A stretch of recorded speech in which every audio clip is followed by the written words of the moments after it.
سلامونه او نیکی هیلې تاسو ته بیا ښه راغلاست وایم. بونژور کمپټریټ یا سلام وطنوالو. شپږم درس ده دوستانو. په شپږم درس کې موږ به تاسو به دا زده کوو چې څه انفینیټیو څه شی ده او کانجوګیشن چې ته ویل کېږي. صحیح ده. نو که چیرې چینل کې نوی یاستئ مهرباني وکړئ سبسکرایب کړئ تر څو نوی درسونو نه پاتې نشئ، او که چیرې پخوانی ملګري یاستئ د خپل وطنوالو سره ملګرو سره شیر کړئ تر څو چې ټول ترې ګټه واخلي. ملګرو دغه کوم درسونه چې موږ تاسو ته جوړوو، اول خو زه تاسو نه د دې معذرت غواړم چې په هفته کې به زه تاسو ته یو درس جوړوی شم، ځکه چې دا نوټ زه په خپله جوړوم، هر څه په خپله لیکم، متن به په خپله تاسو ته لیکم، څه کټ کاپي پیسټ نه ده. نو دا وخت غواړي، نوټ جوړول غواړي، او د ترڅنګ زه خپل نور مسؤلیتونه لرم، په ژوند کې ډیر مصروف یم. تاسو اوس خپله پوهیږئ خارج کې یاستئ، نو د ژوند په مسؤلیتو، د ژوند په مصروفیتو باندې پوهیږئ. نو په دغه برخه کې زه تاسو نه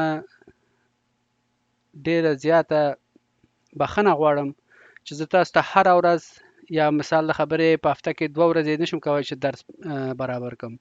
نو کم از کم په هفته کې به یو درس تاسو ته برابریږي، خو زه تاسو ته وعده درکوم که چیرې تاسو درس ووایئ، دغه یو هفتې درس تاسو به بل هفته پورې ایله زده کوئ، ایله او ضرور تاسو دا زده کوئ. خو مهرباني وکړئ کله چې زموږ درس وایئ نوټ یې تاسو ته په ډسکرپشن کې شته، تاسو لاړ شئ هغه ډاونلوډ کړئ. هغه چې کله تاسو ډاونلوډ کړئ نو هغه به تاسو سره یي، که چیرې کوم څیز کې تلفظ کې یا کوم شی کې یا کوم موضوع کې مشکلات لرئ، تاسو بیا هم زموږ ویډیو کتی شئ، د هغې نه څه نور معلومات لاسته راوړی شئ. پوهیږم ویډیوګانې به اوږدې وي، البته پوهیږئ چې درسونه څومره وړاندې ځي، وخت به نیسي. نو خیر ده، تاسو خپل وخت فکر وکړئ چې یو صنف ته ځئ، او دا خبره ډاډ هم تاسو ته درکوم چې تاسو کله هم خارجي ژبه زده کوئ، په خپله ژبه چې زده نه کوئ په بله ژبه نشئ زده کوئ. دا زه تاسو ته پوره ډاډ درکوم. نو د دغه خبرې د دغه موضوع لپاره دغه کورس ما آماده کړی ده، صرف او صرف د دې لپاره چې خپل وطنوالو ته خدمت وکړم. صحیح ده. نو خدای دې وکړي چې دغه درسونه تاسو ته ګټور او مفید واقع شي.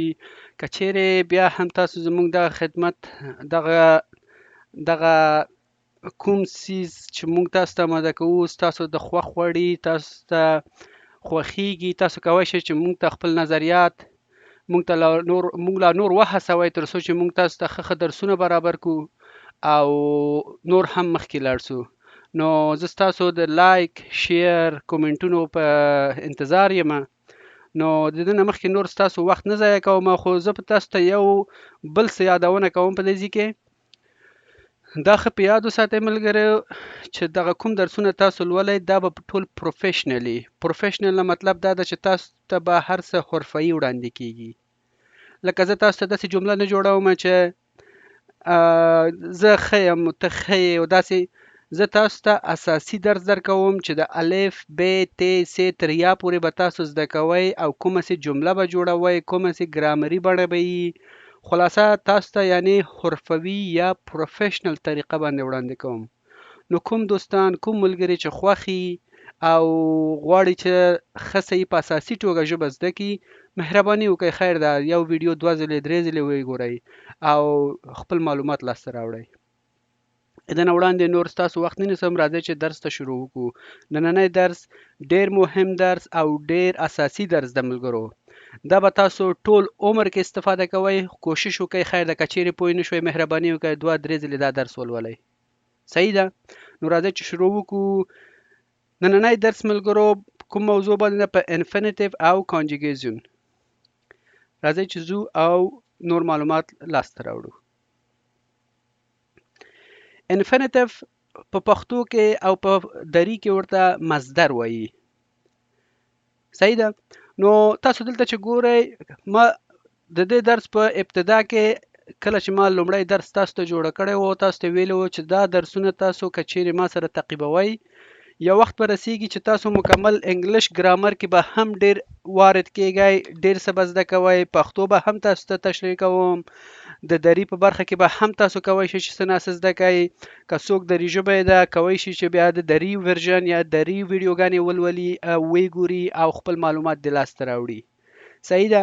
نو د دې لپاره چې زما وطنوال ټول دري ژبې پښتو ژبې ټولو ته خدمت وشي، ما په دواړو ژبو کې دا درس تاسو ته وړاندې کړی ده. که چیرې بیا هم تاسو کوم نور نظریات لرئ موږ سره یې شیر کوی شئ. صحیح ده. ښه ملګرو، انفینیټیو ورب یا ورب دا کومه سي ورب ته ویل کیږي. انګلیش تعریف تاسو ته شته. تاسو د که چیرې انګلیسي هم زده کوئ لږ لږ تاسو کوی شئ چې دلته څه تعریفونه زده کړئ. Why an infinitive verb is the basic form of the verb that present an action as an idea or a concept rather than the specific action of a subject. په پښتو کې ما تاسو ته د ژباړه کړې ده. یو مصدر د فعل بنسټیز شکل دی چې یو عمل د یو موضوع د ځانګړي عمل پر ځای د مفکورې یا د خیال په توګه وړاندې کوي. نو اوس تاسو که چیرې دغه تعریف باندې پوه نه یاستئ، کوشش وکړئ چې دغه پښتو کوم تعریف چې ما لیکلی دا څو ځلې تاسو ولولئ تر څو چې تاسو په دې پوه شئ. ګوره ما په دې کې داسې تاسو ته ویلې چې دا مصدر دا یو عمل نه ده، دا یو کار نه ده. زه به تاسو ته نور هم د دې باره کې معلومات درکوم. دا یو عمل نه ده، دا یو کار نه ده، دا یو مفکوره ده یا یو خیال ده. صحیح ده. یعنی دغه کوم کار چې تاسو کوئ دا کار نه ده، دا د یو عمل یا د خیال په توګه تاسو ته وړاندې کیږي. لکه څنګه د مثال په توګه په انګلیش کې موږ تاسو کله چې هم د یو ورب سره یا د فعل سره ټو راسي هغه انفینیټیو کیږي. صحیح ده. په پښتو کې دغه انفینیټیو چې ټو واک ده په پښتو کې ورته څه ویل کیږي؟ تګ. صحیح ده. ګورئ اوس ما چې ویلې تګ، آیا ما دلته چاته مې ګوته وکړه یا چاته مې نښه وکړه چې تګ یا مثال د خبرې چا یو عمل ترسره کړه؟ نه که نه. لکه ما خالي د تګ نوم واخیسته. نو اوس دا تګ یو خیال ده که نه ده؟ ګوره یو خیال ده. مثال د خبرې یو تګ وشوه که نه، یا یو مفکوره ده. تاسو په دې پوه شوئ؟ یو مفهوم ده. صحیح ده. نو دغه تګ نه مطلب دا ده چې زه کله تګ خبره کوم، مطلب تاسو مغزه کې به دا راځي چې تګ نه مطلب دا ده چې یو کس یو شخص د یو ځای نه بل ځای ته ځي، خو شخص تر اوسه تللی نه ده که نه. ما تر اوسه پورې د شخص نوم تاسو ته نه ده اخیستی که نه. دا شان دی. یا د مثال په توګه ګوره ټو پلی. ټو پلی نه مطلب څه شی ده؟ لوبه کول. اوس که زه وایم ټو پلی، نو دلته ما تر اوسه پورې آیا دا وویلې چې محمود لوبه یې وکړه، احمد لوبه یې وکړه؟ نه که نه، نه ده مې ویلی. نو دلته ما خالي دا ویل چې لوبه کول. نو اوس چې زه لوبه کول وایم د دې نه مطلب دا ده چې دا به هر لوبه وي، دا که هر څه وي، دا ما ځان ته د یو خیال یا د یو مفکورې، صحیح ده، نوم تاسو ته واخیسته. خدای دې وکړي چې په دې خبره تاسو پوه شوي اوسیږئ. صحیح ده. د مثال په توګه ګورئ ورخطا کیږئ ما خیر ده، کوم ځای کې نه پوهیږئ تاسو کولی شئ چې خپل نظریات بیا هم په کومنټس کې موږ سره شیر کړئ. موږ به تاسو ته بیا هم کوشش کوو چې په لیکنې توګه باندې تاسو ته وړاندې کړو د معلومات. خو زه چې کوم شی تاسو ته دلته وړاندې کوم دا به ټکی په ټکی ټول به پوره تاسو به پوهوم ښه صحیح. د مثال په توګه ټو بی. صحیح ده. ټو بی. ټو بی دا څه ته ویل کیږي؟ اوسېدل ته ویل کیږي. اوس ما آیا دلته ویل چې څوک اوسیږي؟ نه ده مې ویلی که نه. نو مثال د خبرې ما دلته د کوم جنۍ نوم واخیسته، د کوم هلک نوم واخیسته، د کومې ښځې نوم واخیسته، د کوم سړي نوم واخیسته؟ نه که نه. نو دلته چې ما نوم نه ده اخیستی، خالي مې ویلې که نه ټو بی یعنې اوسېدل. نو دغه اوسېدل چې ده څه شی ده؟ دا مصدر ده. صحیح ده ملګرو. مصدر ده. مصدر تاسو ته څه شی ښیي؟ د فعل بنسټیزې شکل ښیي، یعنې اساسي شکل ښیي. هغه شکل ښیي چې هغه تر اوسه پورې کانجګیټ شوی نه ده، هغه ترکیب شوی نه ده. اوس به تاسو وایئ چې ترکیب یې څه رقم کیږي؟ هغه موږ تاسو وروسته درس کې لولو. صحیح ده. کله چې مثال د خبرې د اوسېدل نه ترکیب جوړ شي بل هغې نه بیا به زه ته مثال سبجکټونه ورسره استفاده کیږي او هغې نه یو عمل جوړیږي هغې نه یو کار جوړیږي صحیح ده نو دا د مصدر باره کې تاسو ته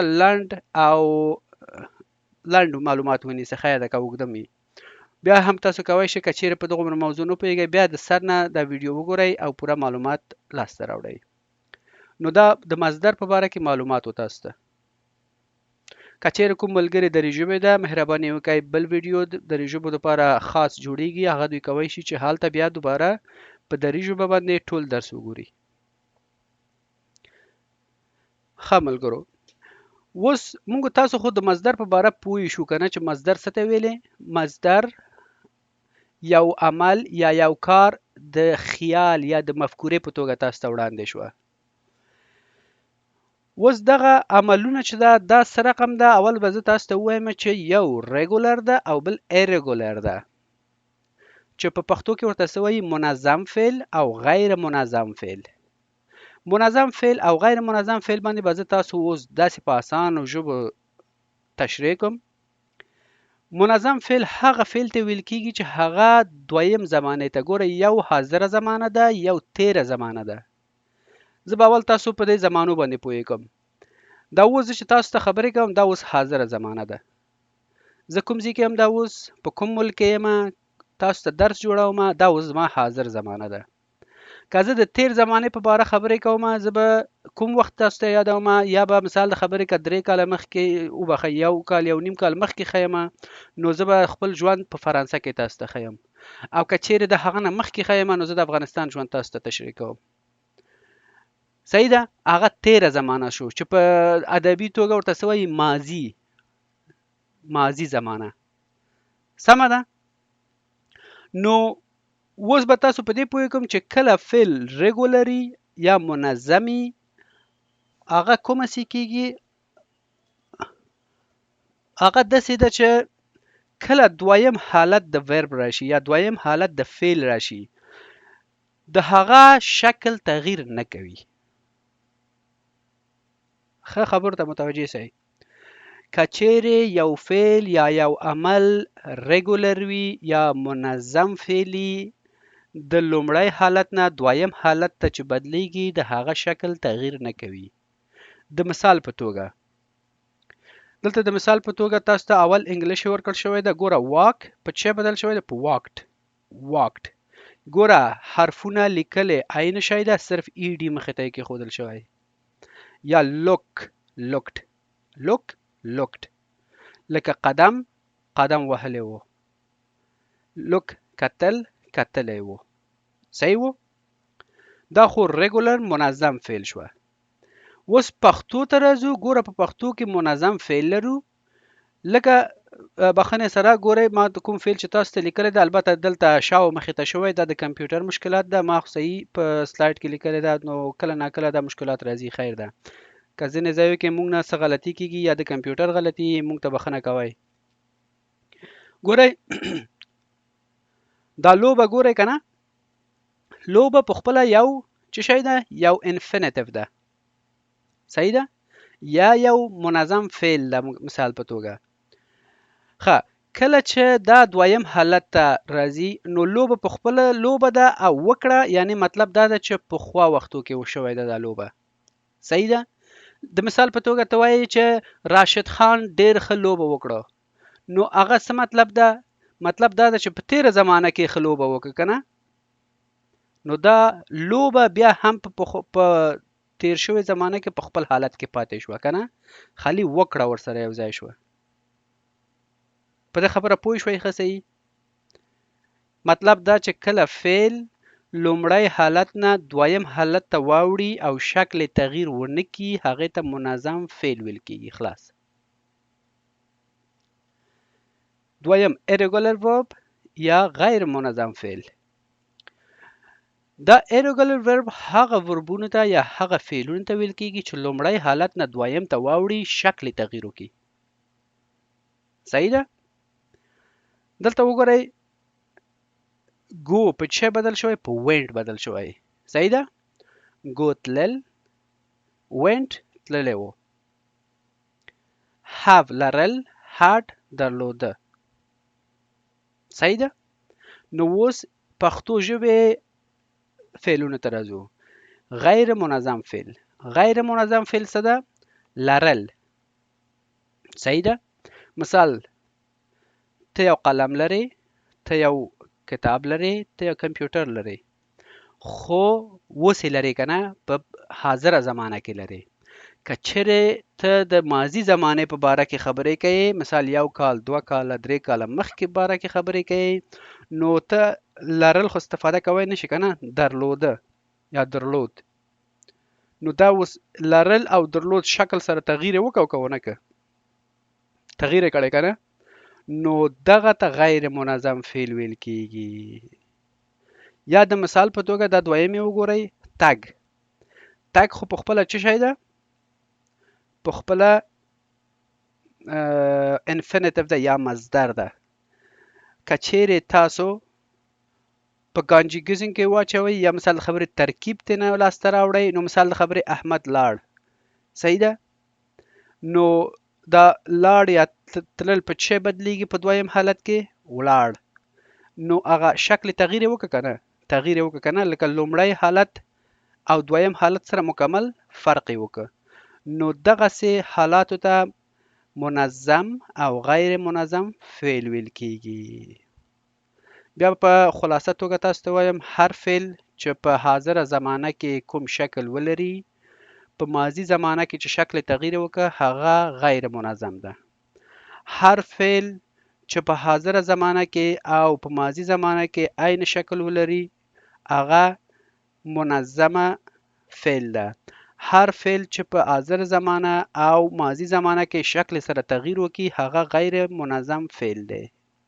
نو خدای دې وکړي چې په دغومره خبرو باندې تاسو پوه شوي اوسیږئ او خیر د وروسته پې پوهیږئ، نور هم تاسو کولی شئ چې بیا نور معلومات لاسته راوړئ. ښه ملګرو، دا د منظم او غیر منظم فعلونو په باره کې معلومات و. اوس موږ تاسو د کانجوګیزم په باره کې خبرې کوو. صحیح ده؟ دا خو انفینیټیو یا مصدر خبره موضوع دلته پای ته ورسېدو. دلته موږ تاسو اوس د کانجوګیشن and present tense table، اوس د اتخ یا د ټو بی ورب یا د اوسېدلو فعل د ترکیبي حالت په باره کې خبرې کوو چې د اوسنی حالت کې کومه سي ترکیب تی جوړیږي. اتخ د مثال په توګه څه ته ویل کیږي؟ اوسېدلو ته ویل کیږي. صحیح ده؟ اوس اتخ په خپله یو فعل ده. صحیح ده؟ داسې فعل ده چې تر اوسه پورې کانجوګیټ شوی نه ده، ترکیب شوی نه ده. ترکیب نه اوس به تاسو مطلب باندې پوهیږئ چې مطلب د سوژې یا د سبجکټونو سره استفاده شي. تر څو چې د سبجکټو سره استفاده شوی ونه اوسیږي هغه څه شی ده؟ هغه انفینیټیو یا مصدر بلل کیږي. اوس موږ تاسو د اتخ کلمه کومه سي کانجوګیټ او یا ترکیب کوو. تاسو خو په دې اوس پوهیږئ چې سوژې یا سبجکټس پروناون چی ته ویل کیږي. ځینې ملګري که په دې نه پوهیږي مهرباني دې وکړئ د سبجکټ درس ته لاړ شئ او هغه یو ځلې ویې ګورئ. لومړی کس، دویم کس، دریم کس ټول پوره هلته تاسو ته ښودل شوی ده او د هغه نه معلومات لاسته راوړئ. دلته اوس اتخ کلمه او یا فعل کومه سي ترکیب ته جوړیږي، دلته به موږ تاسو سره لولو او پوره معلومات به لاسته راوړو. صحیح ده؟ راځئ چې شروع وکړو. دغه اتخ کلمه چې ده دا کله چې زه لومړی کس او یا ځان دپاره استفاده کوم نو زه څه وایم؟ je suis. تاسو مهرباني وکړئ ما پسې تکرار وکړئ. که چیرې تاسو چینل کې نوی یاستئ مهرباني وکړئ بار بار تکرار کوئ تر څو چې ستاسو ژبه عادت وکړي. صحیح ده؟ نو زه هر شی چې لولم هغه یا هر جمله لولم هغه 2-3 ځلې لولم، تاسو ما پسې تکرار وکړئ تر څو پې آموخته شئ. je suis، je suis، je suis، je suis. که چیرې تاسو ډېر هغه تیز ژبو فرانسویانو سره مخامخ شئ بیا هغه دوی داسې نه وایي je suis، هغه دوی چې شوي شوي. نو کله چې هم تاسو شوي غوږ ته را ورسېدو نو مطلب یې دا ده چې څه ده je suis په انګلیش کې څه مطلب ورکوي I am څه I am پښتو کې څه مطلب ده زه یم زه یم تاسو مو ویریږئ دا مې په جملو کې هم تاسو ته استفاده کړی تاسو اوس قدم په قدم ټول به زده کوئ د هغه پسې چوې چوې چوې چوې چوې او یا توې توې توې مطلب یې څه ده you are you are you are پښتو کې ورته څه وایي ته یې څه شی ته یې ته یې نو دلته وګورئ رسمي ژبه نه ده غیر رسمي ده لکه ملګرو سره دوستانو سره خبرې کوي که نه ته یې ښه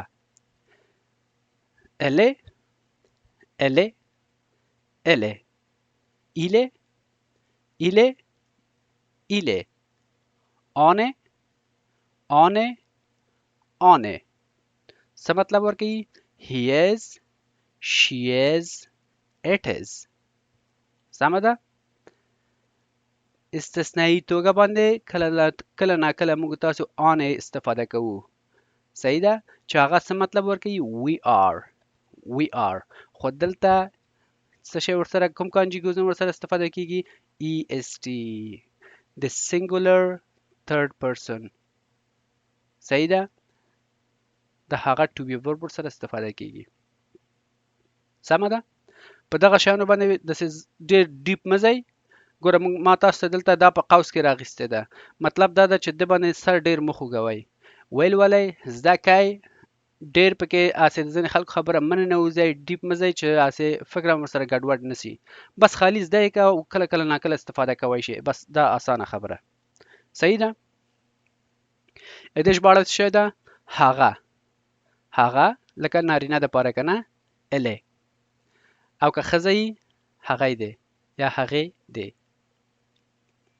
صحیح ده ورپسې نوسم نوسم نوسم نوسم نوسم څه مطلب ده we are مونږ یو یا موږ یو د موږ د قانداریانو ملګرو خبره موږ یو یا مونږ یو صحیح ده vous êtes vous êtes vous êtes vous êtes vous êtes څه مطلب ده you are تاسو یاست تاسو یاست دلته موږ نه څه اشتباه شوی ده یا غلطي شوی دا ته باید رانیسي ځکه چې دلته رسمي توګه باندې خبرې کوئ تاسو ما تاسو ته پخواني درسو کې ویلې ده چې وو د رسمي ژبې په حالت کې استفاده کیږي صحیح ده نو تاسو یاست ورپسې elzon elzon elzon ilzon ilzon ilzon کوم اس چې د دې دواړو مخې ته کېښودل شوی ده دا د دوی تلفظاتو ته تغییر نه ورکوي صرف کله چې تاسو یو متن لیکئ یو قصه لیکئ یا یو څه په باره کې خبرې کوئ او هغه لیکئ کله چې بیا هغه لولئ تاسو په هغه مطلب باندې پوهیږئ چې دا د یو کس په باره کې خبرې نه ده دا د ډیرو کسانو په باره کې خبرې ده صحیح ده چې دلته څه ده هغوی دی مطلب دا ده یا د هلکانو یوه ډله ده او یا د جنکو یوه ډله ده صحیح شوه نو په اسانه توګه زه تاسو ته وایم چې د اتخ کانجیګیت او یا د اتخ ترکیب کوم شیانو دا سوی ای سوم ات زون نو تاسو مهرباني وکئ اتخ کلمه واخلئ خپل کتابچه کې ولیکئ او ورپسې د کانجیګیزم یې ورسره ولیکئ چې ژ سره کوم کانجیګیت راځي تو سره څه راځي ال سره څه راځي نو سره څه راځي وو سره څه راځي او ال سره څه راځي دا به کوشش وکئ مهرباني وکئ موږ سره وعده وکئ چې تاسو دا به کم از کم لس ځلې په خپل کتابچو کې لیکئ تاسو به 100% دا درس زده کوئ ښه وځو د دې د مثالونو په طرف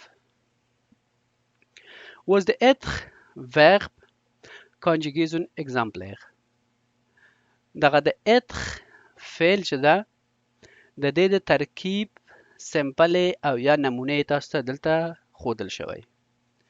اوس تاسو دلته وګورئ، دلته ما تاسو ته د اتخ ټول کلمې په سره لیکه او یا په سره رنګ باندې تاسو ته نښه کړې ده، او دلته مې په انګلیش کې تاسو ته په آبي رنګ باندې نښه کړی. نو تاسو مهرباني وکړئ تاسو ښه صحیح دقیق هر درس ته متوجه شئ. هر درس تاسو ته ډیر واضح توګه باندې تشریح شوی ده. ښه، Je suis américain. Je suis américain. Je suis américain. که چیرې مثال خبرې ته وایي چې زه افغان یم، Je suis afghan. Je suis afghan. Je suis afghan. که چیرې مثال خبرې ته وایي چې زه د هر ملک چې نوم خوښ ده د هغه نوم د دې امریکن په ځای کې ده. Je suis دا د امریکن په ځای خپل د ملک نوم واخله. صحیح ده؟ چې په انګلیش کې ورته څه وایي I am American. I am American. څه مطلب؟ زه امریکایي یم. زه افغان یم. سمه ده؟ ښه. to اوس د ته دپاره کوم کانجوګیزم د اتخ ده؟ ای. Tu es anglais. Tu es anglais. Tu es anglais. Tu es anglais. You are English. You are English. څه مطلب نه انګلیش؟ ته یو برتانیایی یې یا ته یو برټش یې. سمه ده؟ Elle est français. Elle est français. Elle est français.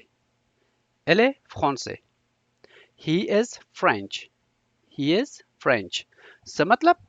هغه الک یا هغه سړی چې ده څه شی ده؟ فرانسوي ده. سمه ده؟ که چیرې زنانه اوسیږي هغه مهم نه ده چې جنۍ ده او که ښځه ده، مقصد مؤنثه اوسیږي. نو ملګرو اوس د مؤنث مذکر په معنا به تاسو پوه شوئ. مهرباني وکړئ که چیرې پوه نه یاستئ بیا هم زموږ پخواني درسو ته لاړ شئ. سمه ده؟ ښه. Il est français. Il est française. Il est française. ګورئ تلفظ ته متوجه یاستئ، دلته فرانسې و دلته فرانسیز. Il est française. Il est française. She is French. She is French. هغه فرانسویه ده. هغه فرانسویه ده. Nous sommes japonais. Nous sommes japonais. Nous sommes japonais. Nous sommes japonais. We are Japanese. مونږ جاپاني یو یا مونږ د کوم ځای یو؟ د جاپان یو. سمه ده؟ Vous êtes Mexican. Vous êtes Mexican. Vous êtes Mexican. دغه اس او ای سره داسې یو ځای تلفظ کیږي. Vous êtes. Vous êtes. Vous êtes Mexican. Vous êtes Mexican. You are Mexican. ګوره د دې قوس په منځ کې دلته پرولري لیکلې ده، مطلب جمع ده، مطلب د یو کس نه زیات ده. دلته وګورئ دلته چو دلته یو آر مطلب یو کس وکنه، او دلته یو آر دلته قوس منځ کې ورته پرولري لیکلی، مطلب دا ده چې یو کس نه ده، 2 3 4 5 کسه ده، د یو کس نه زیات ده. د یو کس نه چې زیات شي هغه څه شو؟ جمع شوه. نو یو آر مکسیکن، ته مکسیکویی یې. وبخئ تاسو مکسیکویی یاستئ یا تاسو د مکسیکو یاستئ. ته نه، تاسو. سمه ده؟ ښه. Elson Italian. Elson Italia. Elson Italia. Elson Italia. They are Italian. ګوره بیا هم د قوس په منځ کې څه کې ښودل شو؟ مسکولین. مسکولین نه مطلب ملګرو څه ده؟ مسکولین نه مطلب دا ده چې مذکر. دوستانو مذکر څه ته ویل کیږي؟ تاسو ته ما پخوانی درسو کې ویل ده چې مذکر د جنس نمایندګي کوي. جنس نه مطلب دا ده چې یو نارینه لرو یو ښځینه لرو. صحیح ده؟ نو کله هم چې تاسو د قوس په منځ کې داسې یا ځان ته ام وکتو یا داسې پوره مسکولین وکتو، د دې نه مطلب دا ده چې د نارینه په باره خبرې کیږي. سمه ده؟ نو دوی ایټالیویان دي. سمه ده؟ Elson Italian. Elles sont Italian. Elles sont Italian. They are Italian. They are Italian. دلته وګوره feminine لیکلی. feminine نه مطلب څه شی ده؟ یعنی زنانه، یعنی مؤنثه.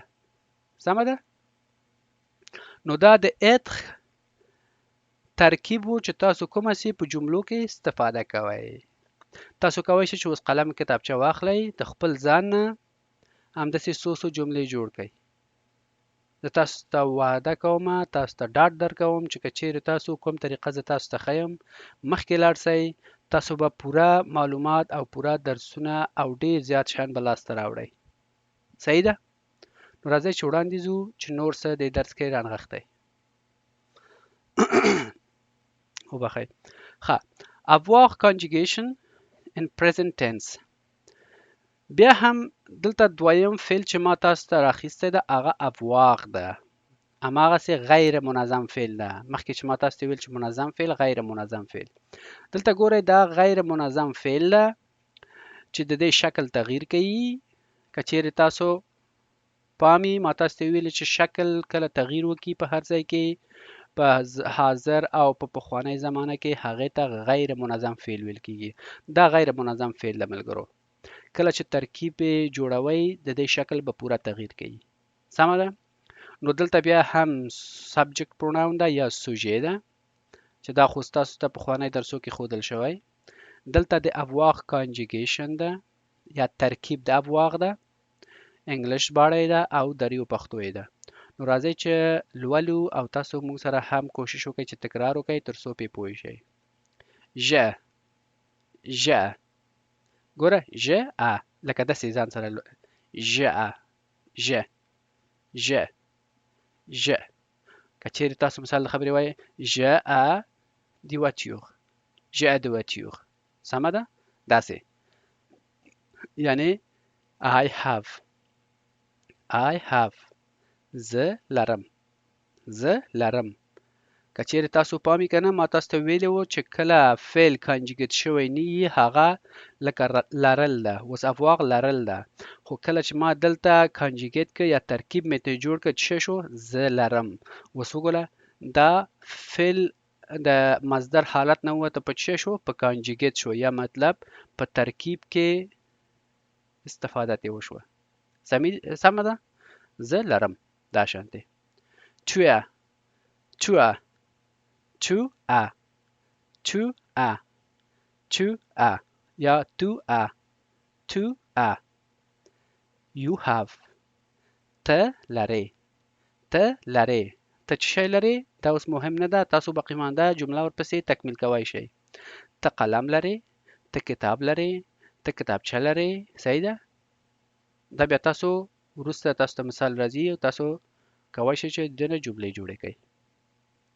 ښه، ګوره بیا ال ا. ګوره که چیرې لکه سلو موشن کې تاسو ته ولولم ال ا ال ا il a il a on a on a he has she has it has. خو کله ناکله ګوره on a کله ناکله داسې مطلب هم ورکوي چې we have. څه مطلب؟ هغه لري. صحیح ده؟ هغه هلکې لري، هغه جلۍ لري، هغه کسې لري. او یا هم دا چې آنه مونږ لرو. صحیح ده؟ دا شانتې. سمه ده؟ د هغه نه وروسته مونږ کوم بل چې مونږ سره دلته ده نو ده. نو سره چې استفاده کېږي avon avon. nous avons nous avons nous avons nous avons we have we have. څه مطلب؟ مونږ لرو یا موږ لرو. مثال د خبرې موږ یو قلم لرو یا موږ کور لرو. سمه ده؟ دا شانتې. vous avez vous avez vous avez vous avez. څه مطلب؟ you have you have. تاسو یې لرئ، تاسو لرئ. سمه ده؟ ښه. elles ont یا else on. دا اوس تاسو پورې تعلق نیسي چې تاسو آیا اس لږ ورسره لولئ او که نه لولئ. else on ویلی شئ. else on. else on. else on. else on. else on. they have. څه مطلب؟ دوی لري. څه؟ دوی لري. سمه ده؟ دوی لري. نو مطلب دا ده چې دلته تاسو دا زده کړئ چې کومه سي د یو چا باره کې معلومات ښیي چې یو کس یو شیز کومه سي لري یا هغه نظر سبجیکټ ته فرق کوي که نه. لکه مثال د خبرې زه، ته، هغه، هغوی، مونږ، دوی او داسې نور. سمه ده؟ داسې. اوس دا خو د ابواغ کانجوګیزم و. نور د دې د مثالونو په طرف ځو.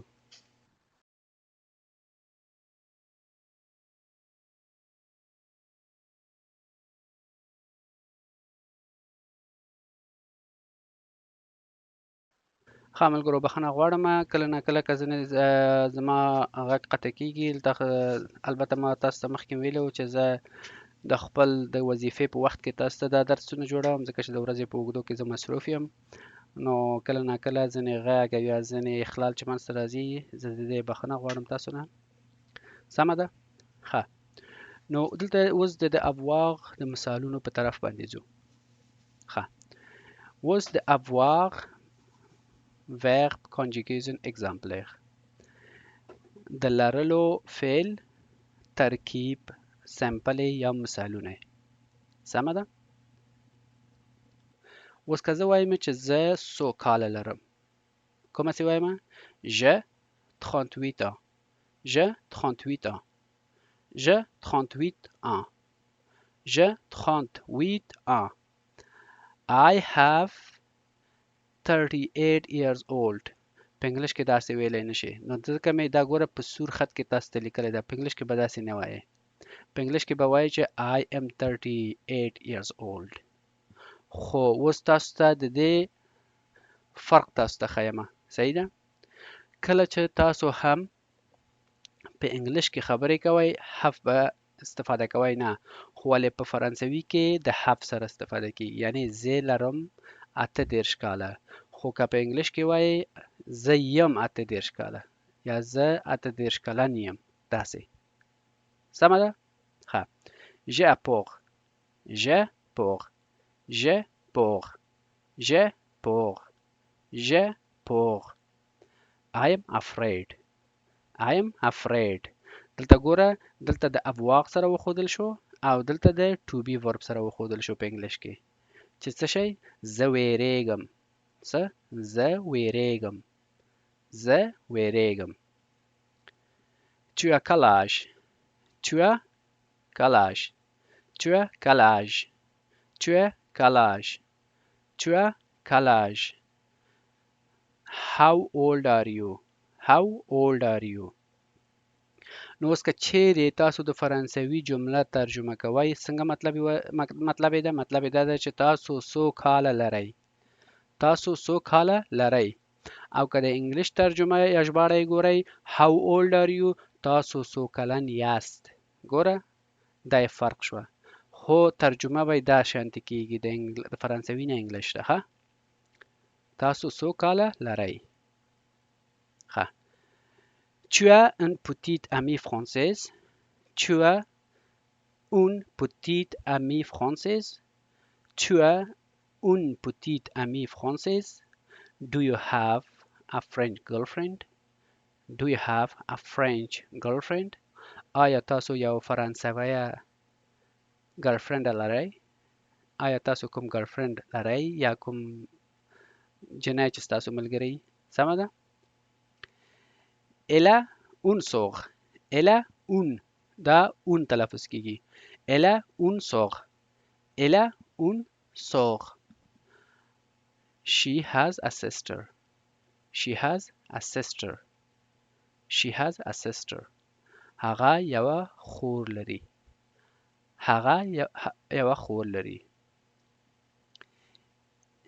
Elle a soif. Elle a soif. Elle a soif. څه مطلب ده؟ هغه تږی ده. هغه تږی ده. سمه ده؟ هغه تږی ده. She is thirsty. She is thirsty. دلته وګورئ په فرانسوي کې په avoir یعنی په لرلو وښودل شو او په انګلیش کې په to be verb سره وښودل شو. د شان باندې بسر نه خوږوئ. ترجمه یې دا شی ده. ولې؟ دا ځینې معلوماتونه ده، ځینې شیان ده چې تاسو په دې پوه شئ. سمه ده؟ ښه. Nous avons un chien. Nous avons un chien. وبخښئ un نو un. Nous avons un chien. Nous avons un chien. Nous avons un chien. We have a dog. We have a dog. موږ یو څه لرو؟ یو سپی لرو. موږ یوه سپی لرو. سمه ده؟ موږ یو څه لرو؟ یو سپی لرو. ښه.